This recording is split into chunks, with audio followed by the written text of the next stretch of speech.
Bihar special को हम लोग कवर कर रहे हैं इम्तियाज़ अहमद सर के बुक से, जो कि सब्जेक्टिव है। और इससे पहले हम लोगों ने बिहार के इतिहास को यानी प्राचीन इतिहास को कवर किया हुआ है, ऐतिहासिक संपदा को कवर किया हुआ है। आज हम मध्यकालीन बिहार और आधुनिक बिहार को कवर करेंगे। पूर्व मध्यकालीन बिहार यानी मध्यकालीन बिहार से पहले का बिहार। पालकालीन बिहार। हर्ष के साम्राज्य के विघटन के बाद में 8वीं शताब्दी ईस्वी के मध्य में पूर्वी भारत में पाल वंश का अभ्युदय हुआ। पाल वंश का संस्थापक गोपाल था, जिसने कि शीघ्र ही बिहार में अपना शासन विस्तृत कर दिया। कुछ समय के लिए पाल शासकों ने कन्नौज पर अधिकार के संघर्ष में भी भाग लिया। धर्मपाल ने 8वीं शताब्दी के अंतिम चतुर्थांश में कन्नौज पर आक्रमण किया। उसने चक्र युद्ध को कन्नौज का शासक नियुक्त कर एक भव्य दरबार का आयोजन किया और उत्तरापथ स्वामीन की उपाधि धारण की। उसके पुत्र देवपाल ने भी विस्तारवादी नीति अपनाई। उसने पूर्वोत्तर में प्राग ज्योतिषपुर, उत्तर में नेपाल और पूर्वीय सागर तट पर उड़ीसा में अपनी सत्ता का विस्तार किया। कन्नौज के संघर्ष में उसने भी भाग लिया। कुछ इतिहासकारों के अनुसार उसने दक्कन के राज्यों के साथ भी संघर्ष किया। उसके समय में दक्षिण पूर्वी एशिया के साथ भी मैत्रीपूर्ण संबंध रहे। उसने जावा के शासक बलपुत्र देव की अनुरोध पर नालंदा में एक विहार की देखरेख के लिए 5 गांव अनुदान में दिए। बौद्ध धर्म के प्रश्रयदाता के रूप में भी वो प्रसिद्ध है। देवपाल की मृत्यु के बाद पाल वंश का पतन आरंभ हुआ। मिहिर भोज और महेंद्रपाल के शासनकाल में प्रतिहारों ने पूर्वी उत्तर प्रदेश और बिहार के अधिकांश क्षेत्रों पर अधिकार कर लिया। 11वीं शताब्दी में महिपाल के अधीन पाल वंश का पूर्णोदय हुआ। उसने समस्त बंगाल और मगध के क्षेत्रों पर अधिकार कर लिया, मगर उसके उत्तराधिकारी कमजोर थे। उसका लाभ उठाकर के बंगाल में कैवर्त शक्तिशाली हो गए और सेन शासकों ने उत्तरी बिहार और बंगाल कुछ क्षेत्रों में अपना राज्य स्थापित कर लिया। पालों की शक्ति मगध के कुछ भागों में सिमट करके रह गई। रामपाल की मृत्युपरांत गढ़वालों ने भी बिहार में शाहाबाद और गया तक विस्तार कर लिया। सेन शासकों विजय सेन और बल्लाल सेन ने भी अपनी सत्ता का विस्तार करते हुए गया के पूर्व तक अपना नियंत्रण स्थापित कर लिया। अराजकता के इसी वातावरण में तुर्कों के आक्रमण बिहार में 12वीं शताब्दी के अंत तक आरंभ हो गए थे। गढ़वाल वंश के शासक गोविंद चंद्र के मनेर ताम्रपत्र में तुरुष्क दंड नामक कर की चर्चा मिलती है और ये कर इस क्षेत्र के किसानों से प्राप्त किया जाता था और इससे तुर्कों के आक्रमण रोकने के साधन प्राप्त किए जाते थे। पाल शासक बौद्ध धर्मावलंबी थे। उन्होंने बौद्ध शैक्षिक संस्थाओं को प्रश्रय दिया। विक्रमशिला महाविहार की स्थापना धर्मपाल ने की। उसी ने नालंदा महाविहार को 200 ग्राम दान स्वरूप दिए। उदंतपुरी और जगदल के विश्वविद्यालय भी पाल शासनकाल में संगठित हुए। तिब्बत से पालों के घनिष्ठ संबंध थे। बौद्ध विद्वानों में शांतरक्षित एवं अतीश दीपांकर इस काल में तिब्बत गए। बख्तियार खिलजी के अभियानों के बाद भी नालंदा महाविहार में शिक्षा प्राप्ति के लिए बौद्ध भिक्षु धर्म स्वामिन तिब्बत से बिहार आया। दक्षिण पूर्वी एशिया के द्वीपों से भी व्यापारिक और मैत्रीपूर्ण संबंध बने रहे। उस क्षेत्र के शैलेंद्र वंशीय शासक ने देवपाल से नालंदा में एक बौद्ध मंदिर के निर्माण की अनुमति प्राप्त की। उस मंदिर की देखरेख के लिए देवपाल ने आर्थिक अनुदान भी दिए। पाल शासकों ने मूर्तिकला को भी विशेष प्रोत्साहन दिया। गौतम बुद्ध और हिंदू देवी देवताओं की सुंदर प्रतिमाएं चमकीले काले पत्थर से बनाई गई। कांस्य प्रतिमाओं के निर्माण में पाल युग सर्वश्रेष्ठ था। कांस्य प्रतिमाओं के निर्माण में मिथिला के कर्नाटक शासक। बिहार में जिस समय तुर्कों के सैनिक अभियानों की पृष्ठभूमि बन रही थी, उस समय इस क्षेत्र में राजनीतिक अस्थिरता थी। 11वीं शताब्दी के अंत तक पालों की सत्ता बिहार में पतनशील थी। रामपाल के शासनकाल में 1097-98 में तिरहुत के कर्नाटक राज्य का उदय हुआ। इसका संस्थापक नयनदेव था। इसकी चर्चा एक महान शासक के रूप में होती है। उनका पुत्र गंगदेव एक योग्य प्रशासक था। इसकी राजधानी सिमरावगढ़ थी, जो कि अब नेपाल तराई के पूर्वोत्तर क्षेत्र में स्थित है। कर्नाट वंशीय शासक नरसिंह देव का संघर्ष बंगाल के सेन शासकों के साथ होता रहा। इसी कारण नरसिंह देव द्वारा तुर्कों के साथ में सहयोग किया गया। जब बख्तियार खिलजी के अभियान बिहार के क्षेत्र में हुए तो नरसिंह देव ने भी उसे नजराना या भेंट राशि देकर संतुष्ट किया। उस समय नरसिंह देव का अधिकार तिरहुत और दरभंगा क्षेत्रों पर फैला हुआ था। 13वीं शताब्दी में बिहार के तुर्क प्रांतपतियों द्वारा तिरहुत क्षेत्र पर निरंतर सैनिक अभियान किए गए। समकालीन तिब्बती यात्री धर्मास्वामी ने इस क्षेत्र में तुर्क सेनापति तुगरिल तुगन के असफल अभियान की चर्चा की है। उस समय तिरहुत पर राम सिंह देव का शासन था। कर्नाट शासकों के साथ में दिल्ली के सुल्तानों का संपर्क निरंतर बना रहा। दिल्ली सल्तनत के प्रांतपति जो बिहार और बंगाल के क्षेत्र में नियुक्त थे, कर्नाट शासकों से नजराना प्राप्त करते थे। इस क्षेत्र की विजय अंततः गियासुद्दीन तुगलक के बंगाल अभियान 1324-25 के क्रम में हुई। बंगाल अभियान के क्रम में उस समय तिरहुत का शासक हरि सिंह देव था। तुर्क सेना के आक्रमण का वो सामना न कर सका और नेपाल की तराई में पलायन कर दिया। उत्तरी और मध्य बिहार के क्षेत्रों का विलय इस प्रकार हो गया। 1378 तक कर्नाट वंश का पूर्णतः अंत हो गया। हरि सिंह देव एक महान समाज सुधारक के रूप में सक्रिय रहा। उसी के समय पंजी प्रबंध का विकास हुआ। फलस्वरूप पंजीकारों का एक नया वर्ग संगठित हुआ। स्मृति और निबंध संबंधी रचनाएं भी इस काल में बड़ी संख्या में लिखी गई और मैथिल समाज का जो रूप वर्तमान काल तक बना हुआ है, इसकी विशेषताएं इसी काल में परिपक्व रूप धारण कर सकी। अब आते हैं मध्यकालीन बिहार पे। मध्यकालीन बिहार तक बिहार में तुर्क शासन स्टार्ट हो गया। मतलब 12वीं और 13वीं शताब्दियों के मोड़ पर तुर्क आक्रमण के समय बिहार का क्षेत्र एक संगठित राजनीतिक इकाई नहीं था। उत्तर और मध्य बिहार के बीच गंगा नदी एक भौगोलिक विभाजन रेखा के साथ साथ राजनीतिक सीमा रेखा भी थी। उत्तरी बिहार का अधिकांश भाग उस समय मिथिला के कर्नाट राज्य के अधीन था, जबकि मध्य बिहार विभिन्न छोटे छोटे शासकों के अधीन था। मध्यकालीन बिहार के इतिहास की सबसे महत्वपूर्ण विशेषता ये रही कि ये सभी पृथक क्षेत्र के एक संगठित राजनीतिक इकाई और प्रशासनिक नियंत्रण के अधीन आ गए। बिहार में तुर्क सत्ता की स्थापना का वास्तविक श्रेय इब्ने बख्तियार खिलजी को जाता है। वो बनारस और अवध क्षेत्र के सेनापति मलिक हुसामुद्दीन का सहायक था। उसने 12वीं-13वीं शताब्दियों के मोड़ पर बिहार में कर्मनासा नदी के पूर्वी और सैनिक अभियान आरंभ किए।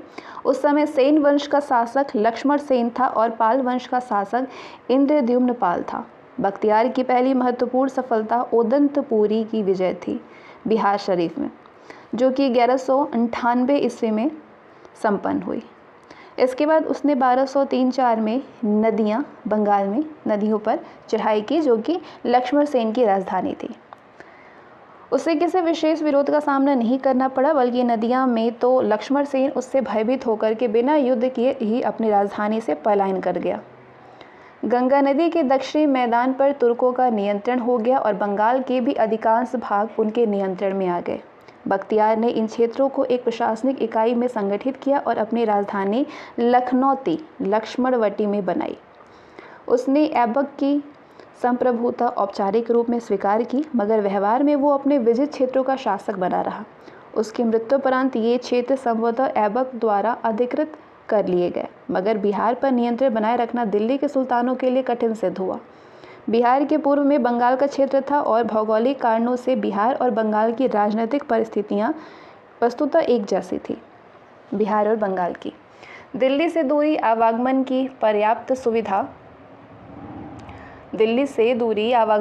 पर्याप्त सुविधाओं का अभाव और स्थानीय सामंतों की महत्वाकांक्षा, ये सब कुछ ऐसे कारण जिनके फलस्वरूप बंगाल में अलगाववादी भावना सबल रही और ये क्षेत्र पृथक होने के लिए प्रयासशील रहा।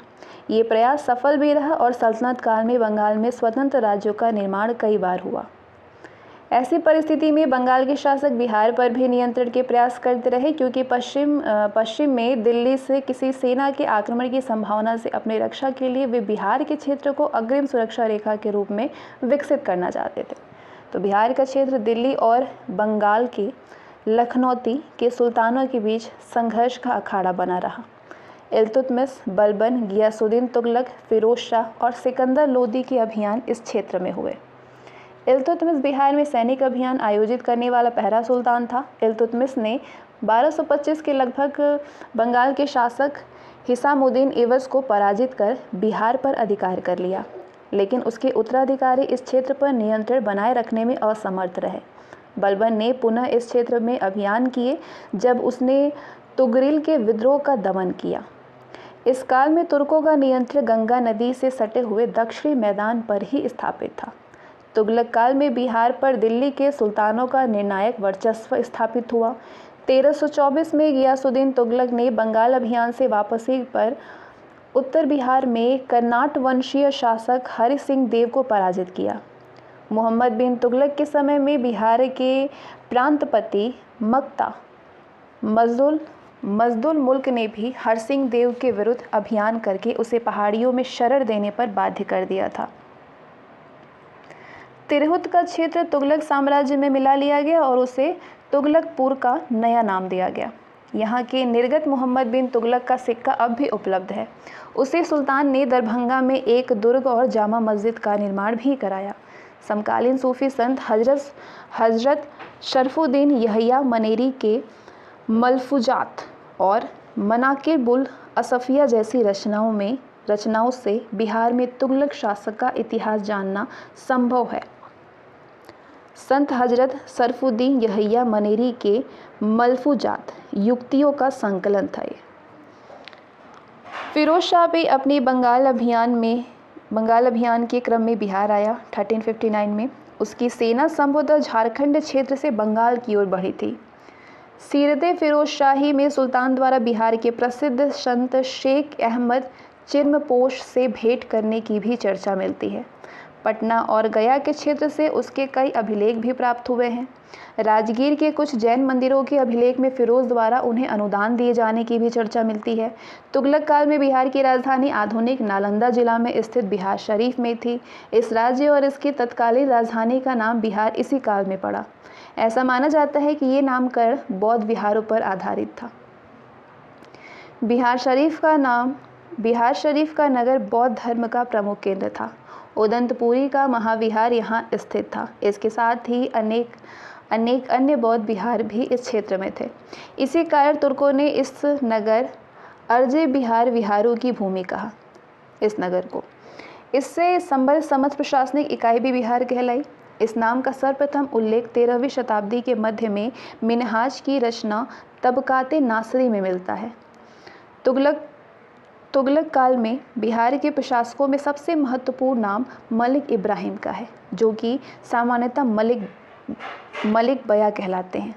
बिहार शरीफ में पहाड़ी पर स्थित इनका मकबरा तुगलक कालीन स्थापत्य का एक सुंदर उदाहरण है, जिसका विशेष आकर्षण इसका संडकू है। कॉनिकल क्या है? गुंबद है। बिहार में अफगान प्रभुत्व 1398-99 में तैमूर के आक्रमण के फलस्वरूप तुगलक साम्राज्य का विघटन हुआ और बिहार का क्षेत्र अपने पश्चिम में संगठित जौनपुर राज्य का आंशिक अंग बन गया। बक्सर और दरभंगा तक जौनपुर के राज्य का विस्तार हुआ, जबकि शेष भागों पर अधिकार के लिए बंगाल के शासक प्रयासशील रहे। जौनपुर के शर्की और बंगाल के हुसैन शाही शासकों के बीच इस क्षेत्र पर अधिकार के लिए एक लंबा संघर्ष हुआ, जो कि आगे चल कर के जौनपुर पर दिल्ली की विजय के बाद दिल्ली और बंगाल के शासकों के बीच भी चलता रहा। सिकंदर लोदी के बिहार शरीफ अभिलेख से ज्ञात होता है कि 1495-96 में हुसैन शाह शर्की को पराजित कर उसने दरिया खान नुहानी को बिहार में प्रशासक नियुक्त किया। अंततः सिकंदर लोदी ने 1504 के आसपास बंगाल के साथ संधि कर मुंगेर के क्षेत्र को बंगाल और बिहार के मध्य सीमा रेखा निर्धारण कर दिया। लोदी शासकों के काल में बिहार के क्षेत्र में नुहानी अफगानों की स्थिति सुदृढ़ हुई। इस क्षेत्र के गवर्नर दरिया खान नुहानी से इब्राहिम लोदी के संबंध अच्छे नहीं थे और वो एक स्वतंत्र राज्य के निर्माण के लिए विचार कर रहा था, लेकिन 1523 में उसकी मृत्यु हो गई। 1526 में पानीपत की लड़ाई में लोदी शासक इब्राहिम की हार के बाद दिल्ली और आगरा पर मुगलों का अधिकार हो गया। बिहार में सुल्तान मोहम्मद शाह नुहानी की स्वतंत्र सत्ता ग्रहण कर ली नुहानी ने। वो दरिया खां नुहानी का पुत्र था और उसका निजी नाम बहार खां था। उसका साथ नुहानी और फरमूली कबीलों के प्रमुख सरदारों ने दिया। मुगलों से इनका आरंभिक संघर्ष भी हुआ जब इन्होंने पश्चिम की दिशा में विस्तार के प्रयास किए। बाबर ने इन अफगानों के विरुद्ध कार्रवाई के लिए हुमायूं को आदेश दिया था, जिसने कि जौनपुर पर अफगानों के नियंत्रण का प्रयास विफल कर दिया।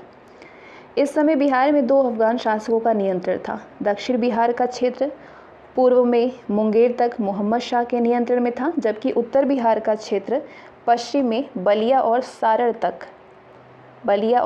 तक बंगाल के सुल्तान नुसरत शाह के अधीन था। बाबर का विरोध करने के उद्देश्य से ये अफगान शासक एक दूसरे को सहयोग कर रहे थे। इसी बीच महमूद लोदी ने बिहार में शरण ली और मुगलों के विरुद्ध संघर्ष की तैयारी आरंभ की। बाबर ने 1529 में घाघरा की लड़ाई में इन अफगानों को पराजित किया। उसने बक्सर और चौसा तक अधिकार कर लिया। संभवतः मनेर तक आने और बड़ी दरगाह पर हाजिरी देने की चर्चा उसने स्वयं तुजू के बाबरी में की है। महमूद लोदी को विस्थापित कर बाबर ने मोहम्मद शाह के पुत्र जलाल खां को बिहार का प्रशासक नियुक्त किया। बाबर की मृत्यु और हुमायूं की आरंभिक कठिनाइयों का लाभ उठाकर के पूर्वी भारत के अफगानों ने फिर एक बार मुगलों के विरुद्ध संघर्ष आरंभ किया। हुमायूं ने 1532 में दौरा की लड़ाई में अफगानों को पराजित किया। इसी के साथ में बिहार में नुहानियों की सत्ता का अंत होने लगा। बिहार में नुहानी शक्ति के पतन से अफगानों के बीच में एक नए नेता का उदय का मार्ग प्रशस्त हुआ। वो फरीद खां अथवा शेरशाह सूरी था। तो आगे बात करेंगे शेरशाह के बारे में। शेरशाह का जन्म संभवतः 1486 में हुआ था। उसका पिता हसन खां सूर सहसराम का जागीरदार था। एक युवक के रूप में शेरशाह ने सहसराम का जागीर की प्रशासन संभाला और लगान प्रबंध को सुसंगठित रूप दिया। इसी क्रम में उसने राजस्व प्रणाली का एक नया रूप विकसित किया, जो कि कालांतर में उत्तरी भारत के एक विस्तृत क्षेत्र में जब्त प्रणाली के नाम से लागू हुआ। इस प्रबंध की विशेषता ये थी कि इसमें भूमि की माप के आधार पर लगान निर्धारण किया जाता था। शेरशाह ने इसी क्षेत्र में अपनी राजनीतिक स्थिति भी सुदृढ़ करने के उपाय किए। उसने हुमायूं के विरुद्ध संघर्ष के पहले बिहार के अल्पायु नुहानी शासक जलाल खां के दरबार में अपनी सत्ता सुदृढ़ की। इस क्रम में उसे नुहानी सरदारों के विरोध का भी सामना करना पड़ा, जिन्हें कि बंगाल के शासक की सहायता प्राप्त थी। 1536 में सूरजगढ़ की लड़ाई में शेरशाह ने बंगाल की सेना को पराजित कर पूर्वी भारत में अपनी स्थिति सर्वोपरि बना ली। 1537 में उसने बंगाल पर भी अधिकार कर लिया और 1539 में उसने हुमायूं को बक्सर के समीप चौसा की निर्णायक लड़ाई में पराजित कर दिया। मुगल सत्ता पर अब नाम मात्र ही रह गई थी मुगल सत्ता। अगले वर्ष 1540 में शेरशाह ने बिलग्राम अथवा कन्नौज के युद्ध में हुमायूं को फिर से पराजित किया और अपने आप को दिल्ली का सुल्तान घोषित कर दिया। हुमायूं ईरान में शरणार्थी हुआ। इस प्रकार बिहार के क्षेत्र ने फिर एक बार भारतीय उपमहाद्वीप के इतिहास में निर्णायक भूमिका निभाई। मुगल सत्ता के विरुद्ध अफगानों के सफल प्रतिरोध का ये प्रमुख केंद्र रहा। इस पर 5 लाख रुपए खर्च हुए। शेरशाह ने अपने शासनकाल में पटना का दुर्ग बनवाया। उसने इस नगर को पुनः बिहार की राजधानी बनाया 1541 में। तब से पटना नगर का इतिहास निरंतर बना रहा है। इस दुर्ग के निर्माण और पटना को राजधानी बनाने की चर्चा अब्दुल्ला की रचना तारीख़ दाऊदी में मिलती है। उसके अनुसार इस नगर की भौगोलिक स्थिति और सामरिक महत्व को ध्यान में रख कर के शेरशाह इसे राजधानी बनाने का निर्णय लिया था। शेरशाह ने बिहार की राजनीतिक सीमाओं और प्रशासनिक रूपरेखा का नव निर्धारण किया। उसने गंगा के उत्तरी और दक्षिणी मैदानों को एकीकृत कर नई इकाई संगठित की। विगत शताब्दियों के उतार चढ़ाव के बाद आज बिहार की राजनीतिक सीमाएं वस्तुतः वही है जो कि शेरशाह के द्वारा निर्धारित की गई थी। अबुल फजल के अनुसार अकबर के समय में बिहार की सीमाएं रोहतास से तेलियागढ़ी और तिरहुत के पर्वतीय क्षेत्रों तक विस्तृत थी। इसके अधीन 7 सरकारें और 199 परगने थे, जिनसे 55 लाख वार्षिक लगान प्राप्त होता था। औरंगजेब के समय तक बर्निए के अनुसार इसमें 8 सरकारें और 245 परगने थे, जिनसे 96 लाख वार्षिक लगान प्राप्त होता था। 96 लाख। बिहार और मुगल साम्राज्य 1555-56 में मुगल राज्य की पुनर्स्थापना के बावजूद बिहार का क्षेत्र अफगानों के ही नियंत्रण में रहा। ताज खां करारानी के नेतृत्व में यहाँ एक नए अफगान राज्य का गठन हुआ। उसके भाई एवं उत्तराधिकारी सुलेमान खां ने अपने शासनकाल में 1565 से 72 शासनकाल था, अपने शासनकाल में राज्य विस्तार किया और उड़ीसा के कुछ क्षेत्रों में अपनी सत्ता सुदृढ़ कर ली। उसने अकबर के प्रति सम्मानपूर्वक व्यवहार से उसे संतुष्ट रखा, लेकिन उसके पुत्र दाऊद खां करारानी ने अपने शासनकाल में अहंकारी आचरण बनाया।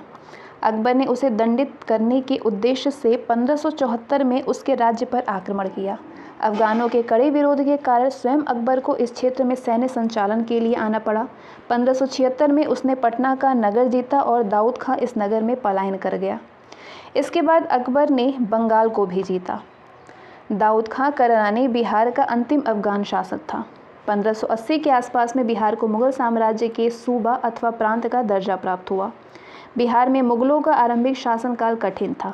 स्थानीय अफगानों के कई विद्रोह इस काल में हुए, मगर इन्हें दबा दिया गया। अकबरकालीन बिहार में मुगल प्रांतपतियों में राजा मान सिंह अत्यधिक प्रसिद्ध है। 1587 से 1594 के बीच में उसने इस क्षेत्र में मुगल सत्ता को सुदृढ़ता प्रदान की। उसने गिद्धौर, खड़गपुर और भोजपुर के स्थानीय सरदारों को पराजित किया। रोहतास को उसने अपनी राजधानी भी बनाया। उसके बनाए हुए अनेक भवनों और दुर्गों के अवशेष आज भी देखे जा सकते हैं। मान सिंह ने कुछ समय के लिए राजमहल, जो कि वर्तमान में झारखंड में है, राजमहल को भी अपनी राजधानी बनाया और उसने अकबर नगर नाम दिया। जहांगीर के शासनकाल में खोखरा देश, छोटा नागपुर में खोखरा देश के क्षेत्र पर मुगलों का अधिकार स्थापित हुआ। इसके आर्थिक परिणाम बहुत लाभदायक थे। इस क्षेत्र की हीरे की खानों पर मुगलों का नियंत्रण हुआ। जहांगीर की आत्मकथा तुजुके जहांगीर में इस क्षेत्र से सोने की प्राप्ति का भी उल्लेख है। मुगल काल में बिहार के प्रशासन को विशेष महत्व दिया गया। 1621 में जहांगीर ने राजकुमार परवेज को बिहार में प्रांतपति नियुक्त किया। तदुपरांत ये पद केवल राजकुमारों को ही प्रदान किया जाने लगा। 1623-24 में बिहार का क्षेत्र शाहजहां के विद्रोह से प्रभावित रहा। शाहजहां ने परवेज के अधिकारियों से बिहार का क्षेत्र छीन लिया, लेकिन उसका विद्रोह शीघ्र ही दबा दिया गया। शाहजहां के शासनकाल में बिहार में शांति बनी रही। औरंगजेब ने इस क्षेत्र में अपने प्रिय पौत्र राजकुमार अजीम को 1702 में सूबेदार नियुक्त किया। उसका कार्यकाल एक दशक का रहा। उसने पटना को अजीमाबाद का नया नाम दिया और इसके पुनर्निर्माण भी कराया। इसका नगर के सौंदर्यीकरण पर उसने 1 करोड़ रुपए खर्च किए। वर्तमान पटना सिटी के अनेक मोहल्ले अभी भी उसी नाम से जाने जाते हैं जो इस काल में निर्धारित हुए। राजकुमार अजीम द्वारा पटना में बसने का एक कारण ये भी था कि उसने संबंध मुर्शीद कुली खां के साथ अच्छे नहीं थे। उसके संबंध, जो कि औरंगजेब का दीवान था और अपनी योग्यता और अनुशासन प्रेम के लिए प्रसिद्ध था। 1704 में मुर्शीद कुली खां ने बंगाल का प्रशासन वस्तुतः अपने हाथों में ले लिया और मुर्शिदाबाद को अपनी राजधानी बना लिया। औरंगजेब के शासनकाल में वैसे तो अनेक स्थानों पर विद्रोह और उपद्रव होते रहे, लेकिन बिहार में शांति और सुव्यवस्था बनी रही। औरंगजेब की मृत्युपरांत बहादुर शाह शासक बना 1702 से 12। इसने राजकुमार अज़ीमुश शाह को फिर से बिहार का सूबेदार नियुक्त किया और फर्रुखशियार को बंगाल में नायब का पद प्रदान किया। 1711 में फर्रुखशियार बिहार चला गया। अगले वर्ष 1712 में बहादुर शाह की मृत्यु और अज़ीमुश शाह की युद्ध में पराजय और जहांदार शाह के राज्यारोहण की घटनाएं घटी। फर्रुखशियार ने पटना में ही अपना औपचारिक राज्याभिषेक कराया और आगरा के युद्ध में विजयी होकर के सम्राट बना। वो पहला मुगल सम्राट था जिसका राज्याभिषेक बिहार में हुआ था। उसके शासनकाल में मतलब 1712 से 19 में कई सूबेदार थोड़े थोड़े समय के लिए बिहार में नियुक्त हुए, लेकिन बिहार पर अब बंगाल के नवाबों का प्रभुत्व स्थापित हो चला था। मुर्शीद कुली खान ने औरंगजेब की मृत्यु के साथ ही बंगाल में अपना पूर्ण नियंत्रण स्थापित कर लिया। धीरे धीरे उसने बिहार पर भी अपना प्रभुत्व विस्तृत कर लिया। इस काल में बिहार की आर्थिक संपन्नता निरंतर बनी रही। मुगलकालीन बिहार विदेश व्यापार का मुख्य केंद्र था और इसके व्यापारिक संपर्क एशिया के साथ साथ अफ्रीका के तटवर्ती क्षेत्रों और यूरोप के प्रमुख नगरों के साथ बने रहे थे। मध्यकालीन बिहार में सांस्कृतिक प्रगति का क्रम बना रहा और एक समन्वित परंपरा विकसित हुई जिसमें कि सूफी संतों की देन महत्वपूर्ण रही। बिहार में आरंभिक सूफियों ने 12वीं शताब्दी में मनेर पर बसने वाले संत इमाम ताज फ़कीह प्रमुख थे। 13वीं शताब्दी में अनेक सूफी सिलसिले बिहार में सक्रिय रहे। इनमें चिश्ती, कादिरी, सुहरावर्दी, मदारी और फिरदौसी सिलसिले शामिल थे, मगर सबसे अधिक लोकप्रियता फिरदौसी सिलसिले को प्राप्त रही। इसके सर्वश्रेष्ठ प्रतिनिधि 14वीं शताब्दी के संत शरफुद्दीन यहया मनेरी थे। विभिन्न सूफी संतों के धार्मिक सहिष्णुता, सामाजिक सद्भाव, मानव सेवा और शांतिपूर्ण सह अस्तित्व का उपदेश दिया और धर्मांधता, ऊंच नीच के भेदभाव और घृणा एवं द्वेष की निंदा की। समन्वयवादी परंपरा की एक महत्वपूर्ण प्रतिनिधि 18वीं शताब्दी के संत दरिया साहेब थे। उन पर कबीर के विचारों का गहरा प्रभाव था। इनके अनुयायी दरियापंथी कहलाए। इस पथ में इस्लाम और हिंदू धर्म का संश्लेषित रूप देखा जा सकता है। विद्या और शिक्षा के केंद्र के रूप में बिहार की प्रधानता बनी रही। मुगल काल में विभिन्न ईरानी यात्रियों ने इस क्षेत्र में विद्वानों और कवियों की चर्चा की है। ऐसे यात्रियों का आगमन 17वीं से 18वीं शताब्दियों के बीच हुआ। फारसी शिक्षा के प्रमुख केंद्रों में पटना, बिहार शरीफ, भागलपुर आदि थे। शिक्षा केंद्र के रूप में पटना की ख्याति 18वीं शताब्दी के पश्चात भी बनी रही। बिहार में मध्यकालीन स्थापत्य कला के अनेक उदाहरण बिखरे पड़े हैं। अगर तुर्क, अफगान और मुगल शैली के प्रमुख उदाहरणों की हम चर्चा करें तो बिहार शरीफ स्थित मलिक इब्राहिम का मकबरा, सहसाराम स्थित शेरशाह का मकबरा और मनेर स्थित शाह दौलत का मकबरा उल्लेखनीय हैं। 1353 में निर्मित मलिक इब्राहिम का मकबरा तुगलक शैली पर आधारित है। इसकी प्रत्यक्ष प्रेरणा गयासुद्दीन तुगलक के मकबरे से दी गई है, जिसका निर्माण इसकी ढलानी दीवारों और सड़कों गुंबद में देखा जा सकता है। 1545 में निर्मित शेरशाह का मकबरा बिहार की नहीं बल्कि संपूर्ण भारत में अफगान स्थापत्य का सर्वश्रेष्ठ उदाहरण है। शेरशाह का मकबरा ये अष्टकोणीय मकबरों की श्रृंखला में अंतिम भी है। झील के मध्य एक ऊंचे चबूतरे पर निर्मित यह अष्टकोणीय इमारत बड़े सुंदर और संतुलित ढंग से एक गोलाकार गुंबद से ढकी है। इसकी कुछ विशेषताओं का प्रभाव मुगल शैली के विकास पर भी पड़ा है। 1616 में निर्मित शाह दौलत का मकबरा जहांगीर के शासनकाल में बिहार के प्रांतपति इब्राहिम खां काकर ने बनवाया था। इसमें अकबरकालीन संश्लेषित मुगल शैली के स्पष्ट प्रभाव हैं। इसी शैली का प्रतिनिधित्व रोहतासगढ़ के दुर्ग में निर्मित मुगल कालीन महलों द्वारा भी होता है। 1630 में पटना सिटी में मुगल प्रांतपति सैफ खां की बनवाई मस्जिद शाहजहां युगीन अलंकृत मुगल शैली के कुछ प्रभावों को दर्शाती है। परवर्ती मुगल शैली पर आधारित पटना सिटी में स्थित नवाब हैबत जंग का मकबरा भी अपनी सुंदर जालियों के लिए उल्लेखनीय है। इसका निर्माण 1748 के आसपास में हुआ था, जब बिहार और बंगाल पर नवाबों का आधिपत्य स्थापित हो चुका था। आगे बात करेंगे बंगाल के नवाब और बिहार के। 1707 में औरंगजेब की मृत्यु के बाद मुर्शीद कुली खान ने मुगल सम्राट को नजराना देना बंद कर दिया। औरंगजेब के पुत्र बहादुर शाह के शासनकाल की समाप्ति पर राजकुमार अजीम ने, जो कि अभी भी बिहार में था और जिसे अब अजीम उश शाह की उपाधि भी प्राप्त थी, सिंहासन पर अधिकार का प्रयास किया, मगर उत्तराधिकार के युद्ध में वो पराजित हुआ और मारा गया। जहांदार शाह शासक बना। 1712-13 में सिर्फ एक ही साल था इनका शासनकाल, मगर उसे अजीम उश शाह के पुत्र फर्रुखशियार ने चुनौती दी। फर्रुखशियार का राज्याभिषेक 1713 में पटना में ही हुआ था। इसके बाद उसने आगरा के समीप जहांदार शाह को पराजित कर मुगल सिंहासन पर अधिकार किया। बिहार, बंगाल और उड़ीसा के क्षेत्र अब बंगाल के नवाब के ही वास्तविक नियंत्रण में आ गए। 1733 के बाद बंगाल के नवाब ने भी इस सभी क्षेत्रों का प्रत्यक्ष शासन ग्रहण कर लिया। ये स्थिति अंग्रेजों की सत्ता के स्थापत्य होने के समय तक बनी रही। फिर भी बिहार के क्षेत्र का प्रशासन चलाने के लिए एक उपनवाब या नायब नाजिम की नियुक्ति भी होती रही। इस श्रृंखला में अंतिम नाम नवाब अलीवर्दी खां का है। 1734 से 1740 तक वो अजीमाबाद के नवाब रहा, लेकिन 1740 में उसने मुर्शीद कुली के वंशज सरफराज खां को विस्थापित कर बंगाल पर प्रत्यक्ष अधिकार कर लिया। 1756 में उसकी मृत्यु तक बिहार, बंगाल एवं उड़ीसा पर उसका व्यक्तिगत नियंत्रण रहा। मुगल साम्राज्य के पतन के फलस्वरूप उत्तरी भारत में अराजकता फैल गई। बिहार का क्षेत्र भी अप्रभावित नहीं रहा। इस क्षेत्र में अफगानों के विद्रोह होने लगे।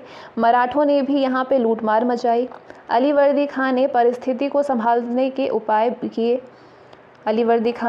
उसने जैनुद्दीन हैबत जंग को बिहार में उपनवाब बनाया। हैबत जंग ने अफगानों पर कुछ समय के लिए अंकुश लगाया, मगर 1748 में अफगानों ने उसका वध कर दिया। अलीवर्दी खान ने व्यक्तिगत कार्रवाई करके रानीसराय और पुनः पटना के युद्धों में अफगानों को पराजित कर उनका विद्रोह शांत किया। 1751 में उसने मराठों को भी फतुहा के समीप युद्ध में पराजित किया, मगर उसकी सफलता अस्थायी थी। मराठों ने उससे उड़ीसा के अधिकांश क्षेत्र छीन लिए। उसकी मृत्यु के बाद उसका नाती सिराजुद्दौला बंगाल का नवाब बना। व्यापारिक सुविधाओं के दुरुपयोग के प्रश्न पर अंग्रेज से उसका संघर्ष हुआ। इसकी परिणति जून 1757 में प्लासी की लड़ाई में हुई। सिराजुद्दौला पराजित हुआ और बाद में मारा गया। मीर जाफर बंगाल का नवाब हुआ और पूर्वी भारत में ब्रिटिश सत्ता का उत्कर्ष आरंभ हुआ। अब बिहार में सिख का क्या रोल रहा, आगे जानेंगे। मध्यकालीन बिहार में सिखों का गहरा संबंध रहा था। मध्यकालीन बिहार से अंतिम गुरु श्री गोविंद सिंह के जन्म स्थान के रूप में पटना सिखों का एक महत्वपूर्ण तीर्थ स्थल है। इस क्षेत्र से सिख धर्म का संबंध और भी पुराना है। इस क्षेत्र से सिख धर्म के प्रवर्तक गुरु नानक देव द्वारा बिहार के क्षेत्र में यात्रा करने की चर्चा सिखों की अनुश्रुतियों में मिलती है। गुरु नानक द्वारा गया, राजगीर, पटना, मुंगेर, भागलपुर, कहलगांव आदि की यात्रा करते हुए राजमहल जाने की चर्चा उनकी जीवनी लिखने वाले अनेक विद्वानों ने की है। गुरु ने इन क्षेत्रों में धर्म प्रचार भी किया और शिष्य बनाए। पुनः सिखों के नवे गुरु श्री तेग बहादुर का बिहार में आगमन 17वीं शताब्दी के उत्तरार्ध में हुआ। वे सहसराम और गया से होते हुए पटना आए। उस समय तक पटना में अनेक सिख थे और गुरु के अनुयायियों ने उनका भव्य स्वागत किया। गुरु के पटना निवास के दिनों ने ही उन्हें आसाम की ओर प्रस्थान करना किया। गुरु के पटना निवास के दिनों में ही क्या करना पड़ा? आसाम की ओर प्रस्थान करना पड़ा, जहां उन्हें सम्राट औरंगजेब की राजपूत सेनापति को सहायता देनी थी। पटना के प्रस्थान के समय वो अपनी पत्नी गुजरी देवी को भाई कृपाल चंद्र के संरक्षण में छोड़ गए, क्योंकि वो मां बनने वाली थी। यही पटना में 26 दिसंबर 1666 को गुरु गोविंद सिंह जी का जन्म हुआ। लगभग 4.5 वर्ष की आयु में बाल गुरु पटना का नगर छोड़कर के अपने पिता के आदेश पर पंजाब में आनंदपुर चले गए। गुरु पद ग्रहण करने के बाद उन्होंने अपने मसनद, धार्मिक प्रतिनिधि था, मसनद बिहार के क्षेत्र में भेजे। आगे चल कर के गुरु के मसनद व्यवस्था का अंत भी कर दिया गया। 1708 में गुरु के निधन के बाद उनकी पत्नी माता साहिब देवी के प्रति भी बिहार के सिखों की भक्ति और श्रद्धा बनी रही। 1717 से 30 के बीच में इन अनुयायियों ने उनकी सेवा में धन और अन्य सहयोग सामग्री भेजने की नियमित व्यवस्था की। आगे हम जनजातीय राज्य को जानेंगे। मध्यकालीन बिहार में पाल वंश के पतन के काल में बिहार में जो राजनीतिक अस्थिरता आई, उसके फलस्वरूप कुछ क्षेत्रों में जनजातीय राजाओं की शक्ति बढ़ी। सोन नदी की घाटी के क्षेत्र में खारवार, पूर्वी उत्तर प्रदेश और मध्य बिहार में भार एवं शाहाबाद, सारण, चंपारण, मुजफ्फरपुर और पलामू में, जो कि वर्तमान का झारखंड है, पलामू के क्षेत्रों में चेरो शासक ऐसे स्थानीय शासकों में अधिक महत्वपूर्ण थे।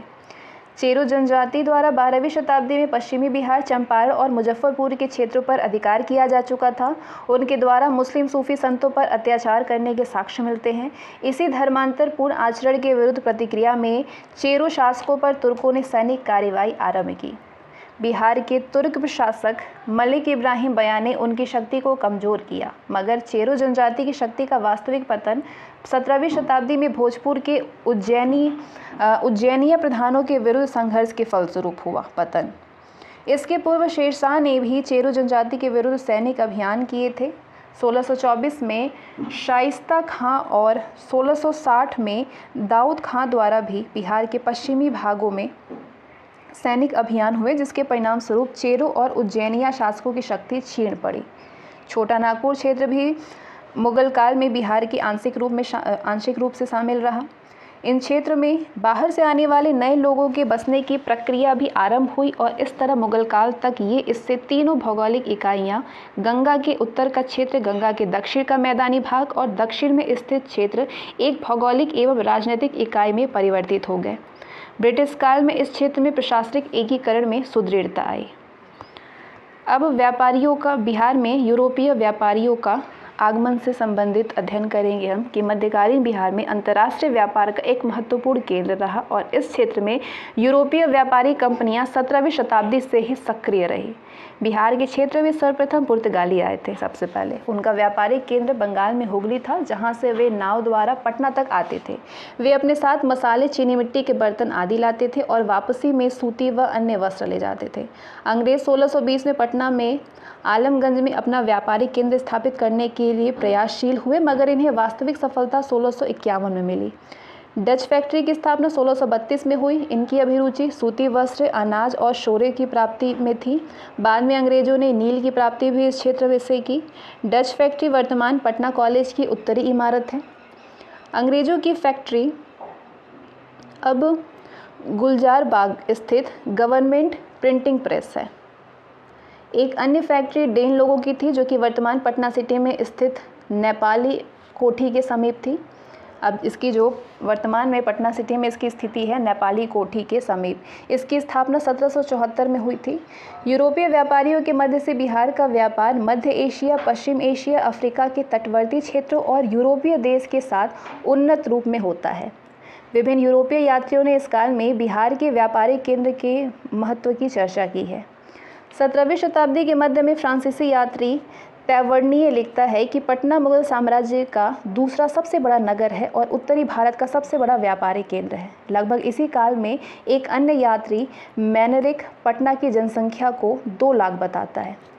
अंग्रेज यात्री जॉन मार्शल और पीटर मुंडी भी इस काल में पटना की समृद्धि और यहाँ के अमीर वर्ग एवं ऐश्वर्यपूर्ण जीवन की चर्चा करते हैं। बिहार के क्षेत्र का राजनीतिक महत्व भी इस व्यापार के संदर्भ में बहुत अधिक था। 18वीं शताब्दी में बिहार की अंग्रेज फैक्ट्री को दिल्ली की राजनीतिक परिस्थितियों की जानकारी देने और उससे बंगाल के अधिकारियों को अवगत कराने का दायित्व भी निभाना पड़ता था। उसमें जो व्यापारिक अधिकारी होते थे। अब शुरू करते हैं हम आधुनिक बिहार को। अंग्रेज और बिहार, क्या रोल था दोनों का। प्लासी की लड़ाई के पश्चात लॉर्ड क्लाइव मीर जाफर के साथ में पटना आया। उसने मीरन को बिहार का उपनवाब नियुक्त किया, लेकिन मीरन की सत्ता मात्र एक औपचारिकता थी। व्यवहार में बिहार का प्रशासन राजा के राम नारायण के हाथ में रहा, जो कि नायब नाजिम भी बन गया। मुगल सत्ता इस क्षेत्र में पुनर्स्थापित करने का प्रयास राजकुमार अली गौहर ने किया। अली गौहर, जिनका उपनाम भावी शाह आलम द्वितीय, उससे इलाहाबाद और अवध के प्रांतपतियों ने समर्थन किया। 1760 में अली गौहर ने पटना का घेरा डाला, मगर कैप्टन नॉक्स के नेतृत्व में ब्रिटिश सेना ने उसे पलायन पर बाध्य कर दिया। उधर मुगल सम्राट आलमगीर द्वितीय की मृत्यु हो गई और अली गौहर दिल्ली के सिंहासन पर अधिकार के लिए उत्सुक हुआ। उसने अंग्रेजों से सहायता लिया। पटना में अंग्रेजी फैक्ट्री में उसका औपचारिक राज्याभिषेक हुआ। इसके बाद ही वो दिल्ली पर अधिकार के लिए रवाना हुआ, लेकिन कुछ समय वो अवध के दरबार में रुका रहा। 1764 में बक्सर का निर्णायक युद्ध लड़ा गया। इसकी पृष्ठभूमि बंगाल के नवाब मीर कासिम और ईस्ट इंडिया कंपनी के बीच मतभेदों के कारण बनी। अंग्रेजों के हस्तक्षेप से मुक्त रहने के उद्देश्य से मीर कासिम ने अपनी राजधानी मुर्शिदाबाद से हटा करके मुंगेर में स्थापित कर ली थी। उसने कंपनी की इच्छा के विपरीत भारतीय व्यापारियों को भी चुंगी देने से मुक्त कर दिया था। मीर कासिम के स्वतंत्र आचरण से अप्रसन्न होकर के कंपनी ने उसे बंगाल के नवाब के पद से हटा दिया। मीर कासिम पटना की ओर आया, जहां कुछ स्थानीय अंग्रेज अधिकारियों को दंड देने के बाद वो अवध के नवाब सुजाउद्दौला के दरबार में उसकी सहायता प्राप्त करने के लिए लखनऊ पहुंचा। मुगल सम्राट शाह आलम द्वितीय भी उस समय अवध में ही उपस्थित था। उसकी कहानी भी मनोरंजक है। प्लासी की लड़ाई के समय वो बंगाल सूबा के ही क्षेत्र में था। उसका युद्ध अंग्रेजों के साथ भी हुआ, लेकिन वो पराजित हुआ। इसके बाद वो स्वयं अंग्रेजों के संरक्षण में आ गया और पटना में ईस्ट इंडिया कंपनी के गोदाम में ही उसका विधिवत राज्याभिषेक किया गया। मुगल वजीर के प्रबल विरोध के कारण शाह आलम द्वितीय दिल्ली लौटने में असमर्थ था और अवध में ही निवास कर रहा था। तीनों शासकों ने मिलकर के अंग्रेजों के विरुद्ध युद्ध लड़ने का फैसला किया, लेकिन 1764 में सर हेक्टर मुनरो के नेतृत्व में अंग्रेजों की सेना ने इन्हें पराजित कर दिया। एक इतिहासकार के शब्दों में बक्सर ने युद्ध के कंपनी के शासन की बेड़ियों को बंगाल पर जकड़ दिया। 1765 में शाह आलम द्वितीय ने इलाहाबाद की संधि द्वारा बिहार, बंगाल और उड़ीसा के क्षेत्रों में दीवान का अधिकार ईस्ट इंडिया कंपनी को प्रदान कर दिया। दीवानी यानी लगान वसूली का। अब कंपनी को बिहार में लगान वसूली का विधिवत अधिकार प्राप्त हो गया। एक अलग संधि के माध्यम से कंपनी ने बिहार का प्रशासन चलाने के लिए एक नायब नाजीब अथवा उप प्रांतपति का पद विकसित किया। इसकी नियुक्ति कंपनी की अनुशंसा पर होती थी और कंपनी की अनुमति बिना उसे पदच्युत नहीं किया जा सकता था। सामान्य प्रशासन पर भी इस तरह अंग्रेजों का नियंत्रण बना रहा। बिहार के महत्वपूर्ण उप प्रांतपतियों में राजा राम मोहन नारायण और राजा शिताब राय थे। बिहार में अंग्रेजों ने अपना प्रशासनिक नियंत्रण सुदृढ़ करने के लिए अनेक उपाय किए। सर्वप्रथम 1766 में पटना में स्थित अंग्रेजों की फैक्ट्री, जो कि उनका व्यापारी केंद्र था, अंग्रेजों की फैक्ट्री के मुख्य अधिकारी मिडलटन को राजा धीरज नारायण और राजा शिताब राय के साथ में एक प्रशासन मंडली का सदस्य नियुक्त किया गया। इसके बाद 1767 में धीरज नारायण को हटा करके शिताब राय को कंपनी द्वारा नायब दीवान बनाया गया। उसी वर्ष पटना फैक्ट्री का मुख्य अधिकारी टॉमस रमबोल्ड नियुक्त हुआ। 1769 में प्रशासन चले जाने के लिए अंग्रेजी निरीक्षकों की बहाली हुई, लेकिन ये सारे उपाय प्रशासन को सुव्यवस्थित करने में सफल नहीं हुए। इसके विपरीत लगान वसूली का काम अत्यधिक कठोर और अत्याचारपूर्ण ढंग से किया जाता रहा, जिससे कृषक वर्ग और सामान्य प्रजा की हालत निरंतर बिगड़ती चली गई। 1770 में बिहार और बंगाल में भीषण अकाल पड़ा। कहा जाता है कि इससे पूर्व की 2 शताब्दियों की अवधि में ऐसा भयंकर अकाल इस क्षेत्र में नहीं पड़ा था। पटना, भागलपुर, दरभंगा और पूर्णिया के तत्कालीन जिलों में अकाल का प्रकोप सबसे अधिक रहा। सरकार द्वारा किए गए राहत के उपाय अपर्याप्त थे और आम लोगों की स्थिति अत्यंत कठिन और दयनीय बनी रही। 1770 में बिहार के लिए एक लगान परिषद का गठन हुआ। कब? 1770 में, जो कि रेवेन्यू काउंसिल ऑफ पटना कहलाई। इसका अध्यक्ष जेम्स अलेक्जेंडर था। इसके अन्य सदस्य रॉबर्ट पाल्क और जॉर्ज वेनिस्टार्ट थे। लगान वसूली का काम अब इस परिषद द्वारा देखा जाने लगा, जबकि शिताब राय के अधीन निजामत के कार्य रहे, सामान्य प्रशासन के। 1772 में ईस्ट इंडिया कंपनी के कोर्ट ऑफ डायरेक्टर्स के आदेश पर वॉरेन हेस्टिंग्स ने शिताब राय को अपदस्थ कर दिया। वैसे तो उसके पुत्र कल्याण सिंह को बिहार के रायन की उपाधि प्रदान की गई। लगान वसूली का काम अभी भी संतोषजनक ढंग से नहीं हो सका। 1783 में सर जॉन शोर ने लगान वसूली की एक नई व्यवस्था की, जो कि 1793 में कार्निवालिस के स्थायी बंदोबस्त के फलस्वरूप बिहार में भी स्थायी ढंग से लागू हो गई। सामान्य प्रशासन के क्षेत्र में भी परिवर्तन होते रहे। 1774 में रेगुलेटिंग एक्ट पारित होने के बाद निरीक्षक, जो कि कलेक्टर कहे जाते थे, और बिहार परिषद दोनों को समाप्त कर बिहार के लिए एक प्रांतीय सभा का गठन किया गया। 1781 में पटना में कुछ स्थानीय जमींदारों ने बनारस के चैत सिंह के विद्रोह से प्रेरित होकर के अंग्रेजों के विरोध का असफल प्रयास किया।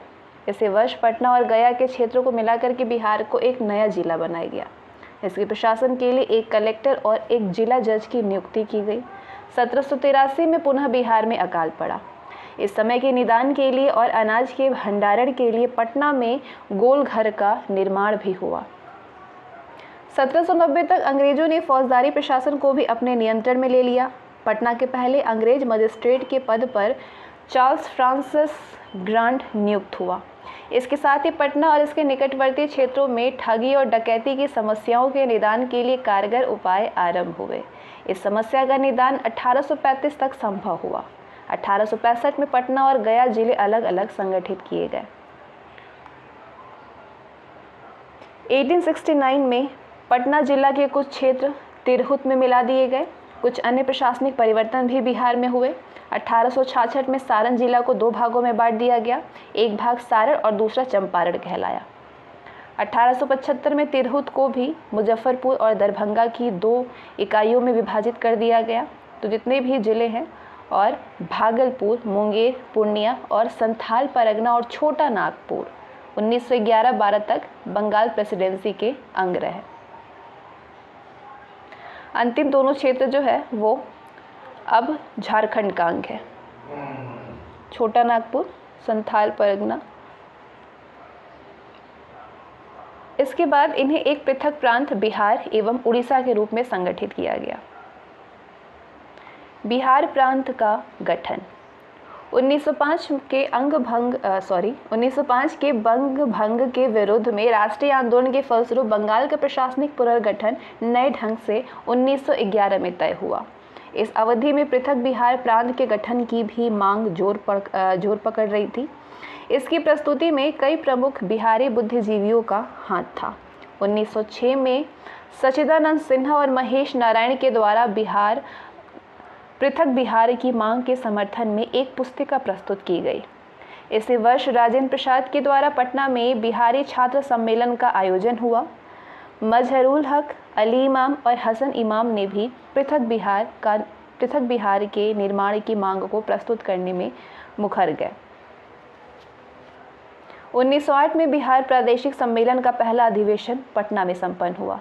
इस अधिवेशन में मोहम्मद फखरुद्दीन ने बिहार को बंगाल से पृथक कर एक नए प्रांत के रूप में संगठित करने का प्रस्ताव रखा, जिसे सर्वसम्मति से स्वीकार किया गया। 1908 में ही नवाब सरफराज हुसैन खां की अध्यक्षता में बिहार में कांग्रेसियों की एक सभा का आयोजन हुआ। इसमें बिहार प्रदेश कांग्रेस कमेटी का गठन हुआ। इसके अध्यक्ष हसन इमाम बनाए गए। इन संस्थाओं और समाचार पत्रों एवं पत्रिकाओं के माध्यम से पृथक बिहार की मांग ने जोर पकड़ा और 12 दिसंबर 1911 को दिल्ली में आयोजित शाही दरबार में बिहार और उड़ीसा के क्षेत्रों को बंगाल से पृथक कर एक नए प्रांत में संगठित करने की घोषणा सम्राट जॉर्ज द्वितीय द्वारा की गई। किसके द्वारा? जॉर्ज द्वितीय के द्वारा। नया प्रांत 1 अप्रैल 1912 से विधिवत स्थापित हो गया। 1916 में पटना उच्च न्यायालय और 1917 में पटना विश्वविद्यालय की भी स्थापना हुई। बिहार, छोटा नागपुर और उड़ीसा के प्रशासन के लिए एक गवर्नर एवं काउंसिल की व्यवस्था की गई। इस प्रांत को बिहार एवं उड़ीसा का नाम दिया गया और पटना को उसकी राजधानी बनाया गया। 1936 में उड़ीसा के क्षेत्र बिहार से पृथक होकर के एक अलग प्रांत बने। 1947 में बिहार की सीमाओं के पुनर्निर्धारण के क्रम में खरसावा और सरायकेला की 2 रियासतें उड़ीसा को हस्तांतरित हुई, लेकिन 18 मई 1948 को इन्हें पुनः बिहार में ही सम्मिलित कर लिया गया। 1956 में राज्यों के पुनर्गठन के क्रम में पुरुलिया और पूर्णिया के कुछ क्षेत्र पश्चिम बंगाल को हस्तांतरित हुए। बिहार का पुनः विभाजन 15 नवंबर 2000 को हुआ, जब झारखंड राज्य का निर्माण हुआ। बिहार की वर्तमान सीमाएं तभी से बनी हुई हैं। भारतीय स्वतंत्रता संग्राम में बिहार की क्या भूमिका रही? अंग्रेजों की सत्ता को चुनौती देने की प्रक्रिया भारत में 3 चरणों में विभाजित है। प्रथम चरण में शासक वर्ग द्वारा विरोध, दूसरे चरण में ब्रिटिश विरोधी जन आंदोलन और तीसरे चरण में राष्ट्रीय आंदोलन का विकास हुआ। बिहार की भूमि तीनों चरणों में सक्रिय रही। 1763-64 में मीर कासिम और अंग्रेजों के संघर्ष से ही ये प्रक्रिया आरंभ हुई। अंग्रेजों को पहली सशक्त और व्यापक चुनौती देने वाले प्रथम जन आंदोलन वहाबी आंदोलन के महत्वपूर्ण केंद्र बिहार रहा। 1857-58 विप्लव में बिहार पुनः अंग्रेजों के विरुद्ध संघर्ष का एक बड़ा केंद्र रहा। 1917 में गांधी जी ने चंपारण में पहली बार सत्याग्रह का भारत में अंग्रेजों के विरुद्ध सफल प्रयोग किया।